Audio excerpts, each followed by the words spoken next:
Well, the purpose of the Mueller investigation was to find Russian agents in the United States. That's what they told us when it began. But that's long ceased to be its purpose. It is now a permanent federal investigation into anyone who has publicly supported the president or made other unpopular political noises. Whether that person did anything wrong, colluded with Russia, irrelevant.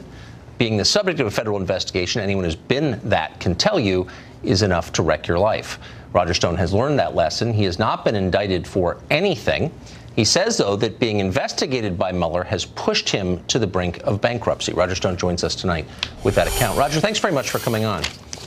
So, Tucker, thank you very much. The details of the investigation, to the extent they're publicly known, are batted back and forth on TV every day, and we'll have, I suppose, decades to figure out exactly what it was about and your place in it. But as of right now, you have not been indicted or even accused of any crime, much less colluding with Russia. Tell us the effect on you and your family of being publicly linked to this investigation. Sure. First of all, because of the intense censorship of my own show on InfoWars, which you've talked about a lot, I appreciate the opportunity to be here.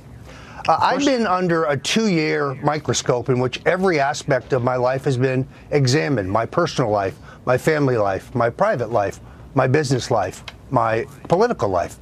And that has been an extremely draining process. At least 12 of my current or former associates have been browbeat by the FBI or dragged before the grand jury. Literally millions of dollars have been spent. I believe all my emails, text messages, phone calls in 2016 and since have been scrutinized. And to date, there is still no evidence of Russian collusion, WikiLeaks collaboration, or any other illegal act in connection with the 2016 election or anything else. This has been financially devastating. The leaks from the special counsel's office have devastated my private consulting business. In December, I lost my health and life insurance, unable to pay the premiums anymore. I had to sell my car. It was a 2006, but I had to sell it nonetheless. A small fund I had put aside for the college education of my grandchildren, derived from my book sales, had to be liquidated. I am this close. I mean, in all honesty, I struggle to pay my lawyers first and foremost, pay my rent, pay my taxes. It is not a fun existence. It's unbelievable. I mean, you're in your 60s, is my understanding, and you have no money whatsoever. You don't even have health insurance, and you have not been informed that you are going to be indicted, much less been indicted. I mean, do you even know what the crime is they're alleging? Presuming they're alleging anything? It's very hard to say. You have a runaway special prosecutor who is accountable to no one. The House Intelligence Committee Democrats keep insisting that I have perjured myself. That's a lie. There were lies told the day I testified. Adam Schiff said, for example, the FBI did investigate and examine the DNC servers.